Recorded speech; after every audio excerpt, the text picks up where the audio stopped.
UPSC aspirants, आज हम समझेंगे कि ज़बान का फिसलना या स्लिप ऑफ टंग क्या होता है, क्यों होता है और उसको किस तरह लिया जाना चाहिए। ज़बान का फिसलना एक फ्रॉयडियन स्लिप या पैराप्रेक्सिस को संदर्भित करता है। ये तब होता है जब आप एक बात कहने का मतलब रखते हैं लेकिन इसके बजाय कुछ पूरी तरह से अलग कह देते हैं। ये आमतौर पर तब होता है जब आप बात कर रहे होते हैं, लेकिन ये तब भी हो सकता है जब आप कुछ लिख रहे हो। यहाँ तक कि कभी कभी मेमोरी में भी स्लिप ऑफ टंग हो जाता है। बहुत सारे आम और ख़ास लोगों ने इसका अनुभव किया है, चाहे वो जॉन एफ कैनेडी हो, चाहे टेड कैनेडी हो, रोनाल्ड रीगन हो, टाइगर वुड्स हो, जॉर्ज बुश हो या अपने प्रधानमंत्री नरेंद्र मोदी हो। साइकोलॉजिस्ट सिगमंड फ्रूड ने फ्रॉयडियन स्लिप के बारे में सबसे पहले बात की थी। ज़बान का फिसलना किसी भी उम्र में हो जाता है और हर इंसान इसको अनुभव कर चुका है, यहाँ तक कि बच्चा भी। उदाहरण के लिए एक बच्चा जो गलती से अपनी शिक्षिका को माँ कह देता है मैम की जगह, ये अक्सर इसलिए होता है कि जब एक बच्चा ज़्यादातर समय अपनी माँ के बिताने से लेकर स्कूल जाता है और शिक्षिका के साथ अधिकांश दिन बताने लगता है, तो उसको एक चेंज महसूस हो रहा है लाइफ में, थोड़ा स्ट्रेस होता है जिसकी वजह से वो कभी कभी मैम की जगह माँ कह देता है। इसी तरह बहुत स्ट्रेस्ड आउट पेरेंट्स एक बच्चे को दूसरे बच्चे के नाम से या कभी कभी परिवार के कुत्ते के नाम से भी बुला देते हैं, और उसका कारण सिर्फ ये होता है कि वो बहुत बिजी और टायर्ड और एग्जॉस्टेड है। स्लिप ऑफ टंग के और भी कारण होते हैं, जैसे कि डिस्ट्रैक्शन। मान लीजिए कि आप अपने दोस्तों के साथ बात कर रही हैं, लेकिन आपके दिमाग में चल रहा है कि इस मीटिंग के बाद मैं अपनी डेट के लिए क्या पहनूंगी। तभी आपको महसूस होता है कि आपके दोस्त आपकी आंखों के सामने हाथ हिला रहे हैं, चुटकी बजा रहे हैं और कह रहे हैं कि तुम सुन भी रही हो, और आपके मुंह से निकलता है कि हाँ मैं ये वाले कपड़े पहन रही थी। आप कहना चाहते थे कि हाँ मैं सुन रही थी।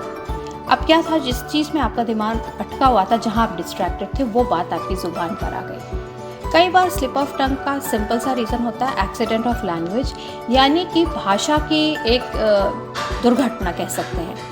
भाषा कोई भी हो, वो जटिल हो सकती है और एडल्ट होने तक आप हज़ारों शब्दों को जान जाते हैं। इसलिए समय समय पर कुछ शब्दों का आपस में मिल जाना हो सकता है, पॉसिबल है।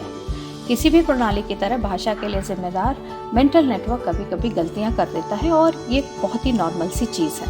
एक और रीज़न जो स्लिप ऑफ टंग के लिए होता है वो है पावर ऑफ सजेशन, यानी कि आप अपने दिमाग से कुछ ढूंढ के निकालने की कोशिश कर रहे हैं और आपको लग रहा है शायद वो निकलने वाला है, लेकिन उतनी ही देर में कुछ और बात उठ जाती है, तो जिस बारे में आप सोच रहे थे दिमाग सजेस्ट करता है और वही चीज़ टंग पर आ जाती है। मान लीजिए कि आपको एक वॉशरूम की ज़रूरत महसूस हो रही है और आप ढूंढ रहे हैं, इतने में ही कोई वाटरफॉल, रिवर या पानी का नाम ले देता है, तो तुरंत आपके दिमाग में वाटरफॉल की जगह वॉशरूम सुन जाए या आप बोल जाए, ये ऐसा हो सकता है।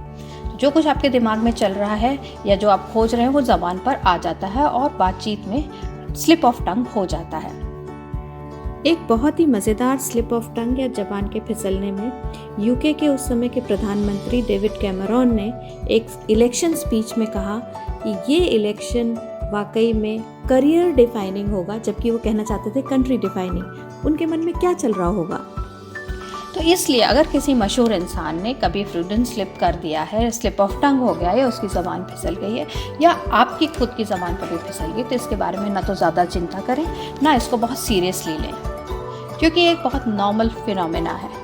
अगर कुछ ऐसा भी हो गया है कि कुछ खास लोगों के मुंह से कुछ इनअप्रोप्रिएट यानी अनुपयुक्त निकल गया है या आपके खुद के मुंह से कुछ एम्बैरेसिंग निकल गया है, तो उसके लिए भी ज़्यादा परेशान होने की ज़रूरत नहीं है, क्योंकि लोग ये सब बहुत जल्दी भूल जाते हैं। और वैसे भी ये एक नॉर्मल फिनोमेना है जिस पे बहुत ज़्यादा ध्यान देने की ज़रूरत नहीं है।